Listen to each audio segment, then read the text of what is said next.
Hello everyone and welcome to Tabeer productions.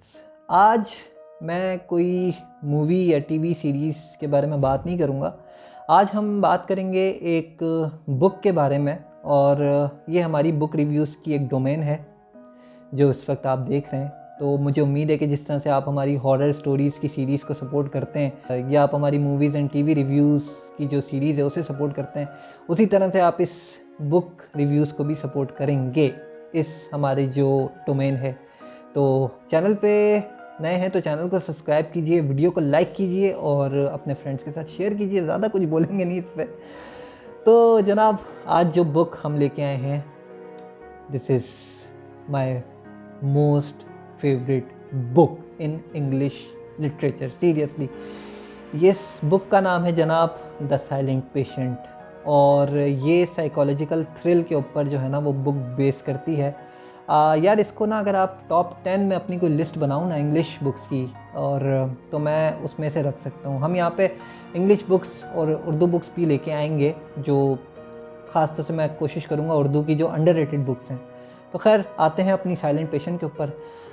इस book का जो मेन प्लॉट है वो ये है कि अलीसा बेरेंसन नाम की एक बंदी है जिसने अपने हस्बैंड गैब्रियल का कत्ल कर दिया है। ठीक है, नॉर्मल सी चीज़ है, लेकिन कत्ल करने के बाद ये बंदी बिल्कुल चुप हो गई है, बिल्कुल साइलेंस।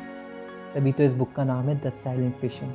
तो बंदी बिल्कुल जो है ना वो, मतलब आप इंटेंसिटी, जब आप इस बुक को पढ़ोगे ना तो आप इंटेंसिटी देखोगे कितनी इसको बुलवाने की कोशिश की गई है कि भाई तू बोल ले यार, तू बोल ले भाई, तू कुछ भी कर लेकिन बोल ले।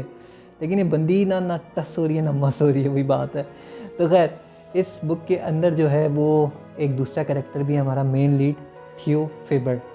तो वो इसका थेरेपिस्ट है, और उस बंदे की जो है ना वो लाइफ का मकसद ही मुझे लगता है अब ये है कि इसने अलीसा बेरेंसन से बात करनी है, और कुछ भी करना है इसने बात करनी है। वो इसके सेशंस करता है, थेरेपी सेशंस डिफरेंट किस्म के इसके कर रहा होता है वो।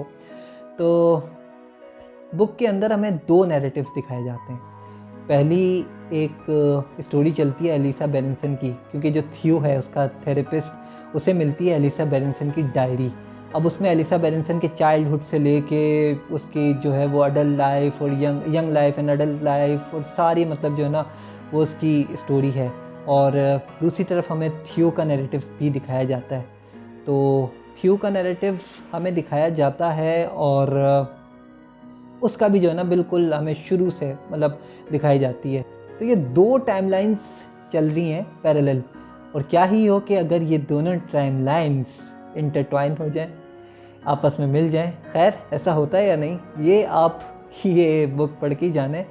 तो एलेक्स माइकलिडी ने इसे लिखा है, और क्या खूब लिखा है भाई, मतलब क्या खूब लिखा है। मैं कहता हूँ यार, अमेरिकन या मतलब आप यूँ कह लें कि जो इंग्लिश राइटर्स हैं वो जब क्राइम, सस्पेंस या साइकोलॉजिकल थ्रिल लिखते हैं ना भाई, इनका कोई सानी नहीं होता। मैं हकीकत बता रहा हूँ। इवन देन कई सारे उर्दू राइटर्स भी जब क्राइम सस्पेंस लिख रहे होते हैं तो वो लेते हैं इन इंग्लिश राइटर्स से ही इंस्पिरेशन लेते हैं।